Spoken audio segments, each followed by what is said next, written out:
Hello दोस्तों सबसे पहले NEET related useful authentic latest information update के लिए और फ्री वीडियो लेक्चर्स के लिए चैनल को सब्सक्राइब कर लीजिए। दोस्तों यूँ तो इंटरनेट पे बहुत सारी इन्फॉर्मेशन अवेलेबल होती है, बट ऑथेंटिक और सही इन्फॉर्मेशन को फाइंड आउट करना कई बार थोड़ा डिफ़िकल्ट हो जाता है। दोस्तों आज की वीडियो में हम समझेंगे MCC सेकेंड राउंड काउंसलिंग की सीट मैट्रिक्स को, हम समझेंगे चॉइस फिलिंग के बारे में और हम समझेंगे state wise expected cut off for 2024 NEET UG. दोस्तों सबसे पहले आते हैं सीट मैट्रिक्स पे। ये सीट मैट्रिक्स जिसकी हम बात कर रहे हैं ये MBBS सीट के लिए है गवर्नमेंट और प्राइवेट मेडिकल कॉलेजेस में। इस सीट मैट्रिक्स को आप MCC की ऑफिशियल वेबसाइट से डाउनलोड भी कर सकते हैं। तो सीट मैट्रिक्स में आपको तीन टाइप की सीटों के बारे में बताया गया है। कौन कौन सा? पहले है क्लियर वैकेंसी। क्लियर वैकेंसी वो सीट होती हैं जो फर्स्ट राउंड में स्टूडेंट को सीट अलॉट हो गई थी, बट उन सीट पे स्टूडेंट इंटरेस्टेड नहीं था और उन्होंने सीट को ज्वाइन नहीं किया, यूँ कहीं एडमिशन नहीं लिया, इसलिए 9000 के अप्रोक्सीमेट सीट खाली रह गई, जिसको हम क्लियर वैकेंसी कहते हैं। फिर MCC ने कुछ नए सीट को अप्रूवल दिया है जिनका वैल्यू है अराउंड 414। उसके बाद वर्चुअल वैकेंसी क्या होती हैं? अबाउट 6000 सीट्स ऐसी हैं जिनको वर्चुअल वैकेंसी कंसीडर किया गया है। वर्चुअल वैकेंसी क्या होती है ये समझना जरूरी है। एक स्टूडेंट को फर्स्ट राउंड काउंसलिंग में एक कॉलेज मिला, बट वो कॉलेज में उसने एडमिशन ले लिया, बट वो कॉलेज उसको पसंद नहीं है। तो जब वो एडमिशन लेता है स्टूडेंट, तो उससे एक चॉइस पूछी जाती है कि वो अपनी सीट को लेके सेटिस्फाइड है कि नहीं है। अगर वो सेटिस्फाइड नहीं है तो वो सेकंड राउंड काउंसलिंग के लिए खुद को अपग्रेड करने की इच्छा जाहिर कर सकता है, यानी अपग्रेड के ऑप्शन पे वो यस क्लिक कर सकता है। तो ऐसी सिचुएशन में उस स्टूडेंट को सेकंड राउंड काउंसलिंग में सिर्फ अपनी चॉइस फिल करनी होती है और ऐसी सीट का जो नंबर है वो 6000 है।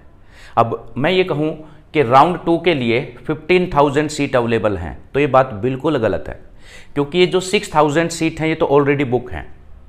अब मान लो 6000 में से 1000 स्टूडेंट ने अपग्रेड कर लिया और वो 1000 सीट माइनस हो जाएंगी किसमें से? इसमें से, और ये सीट अपने पास रह जाएंगी 8000। ठीक है, लेकिन यहाँ भी 1000 सीट जो हैं अपने पास बन जाएंगी, तो टोटल ये नंबर कितना हुआ? 8 + 1 अगेन 9000। यानी यहाँ से हमारे पास 8000 सीट रह गई। यहाँ पे जिन स्टूडेंट ने अपने आप को अपग्रेड किया उनका पहले वाला सीट वेकेंट हो जाएगा, वो 1000 सीट मान लो यहाँ पे रह गई, तो टोटल फिर से हमारे पास 9000 सीट हैं और 414 सीट ये हैं। तो हम ये कहेंगे कि हमारे पास राउंड 2 के लिए प्रैक्टिकली कितना सीट अवेलेबल है? अराउंड 9500 प्रैक्टिकली हमारे पास अवेलेबल है। 15000 हमारे पास प्रैक्टिकली अवेलेबल नहीं है। एक तो ये बात दोस्तों चॉइस लॉकिंग करने से पहले चॉइस फिलिंग के बारे में जानना थोड़ा सा ज़रूरी है।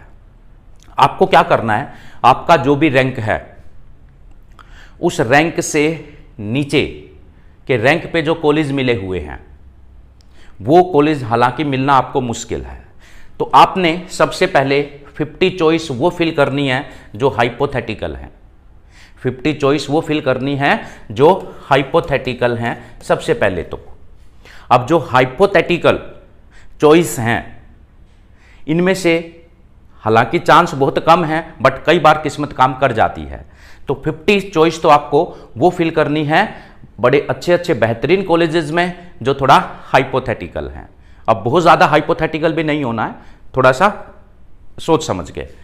उसके बाद 50 चॉइस आपको वो फिल करनी है जो आपके रैंक के अकॉर्डिंग आपको कॉलेज मिल सकता है, यानी प्रैक्टिकल चॉइस। तो यानी आपको मिनिमम 100 चॉइस फिल करनी है। 50 हाइपोथेटिकल जिनके चांस कम है मिलने के, लेकिन फिर भी किस्मत का कोई पता नहीं होता, जैकपॉट लग भी सकता है। लेकिन 50 चॉइस आपकी होनी चाहिए बिल्कुल प्रैक्टिकल, अपने रैंक के अकॉर्डिंग, प्रीवियस ईयर के डेटा के अकॉर्डिंग, कि उस रैंक पे आपको ये कॉलेज मिल जाएगा। तो उसके आसपास के कॉलेजेस आपको फिल करने हैं तो 50 चॉइस आपको ये करनी है। तो चॉइस लॉकिंग से पहले आपको इस बात का ध्यान रखना है। उसके बाद हम आते हैं स्टेट वाइज कट ऑफ की। तो state wise expected cut of क्या रहा है नीट यूजी एमबीबीएस के लिए।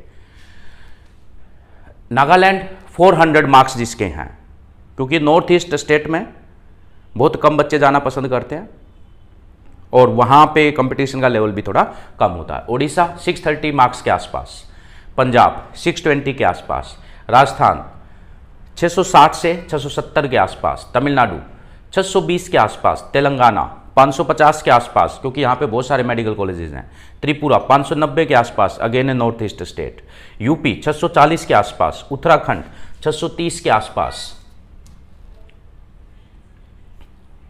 दिल्ली 660 के आसपास, गोवा 580 के आसपास, गुजरात 630 मार्क्स के आसपास, हरियाणा 660 मार्क्स के आसपास आपको गवर्नमेंट एमबीबीएस मिलेगा, हिमाचल प्रदेश 570 के आसपास, J&K 600 के आसपास, झारखंड 620 के आसपास, कर्नाटका 630 के आसपास, केरला 675 के आसपास, मध्य प्रदेश 620 के आसपास, महाराष्ट्र 630 के आसपास एंड मणिपुर 550 के आसपास। देन आंध्र प्रदेश 605 के आसपास, देन असम 590 के आसपास, चंडीगढ़ 650 के आसपास, छत्तीसगढ़ 560 के आसपास। तो दोस्तों ये है expected cut off for state. So I hope this information will help you for proper choice filling. Thank you very much.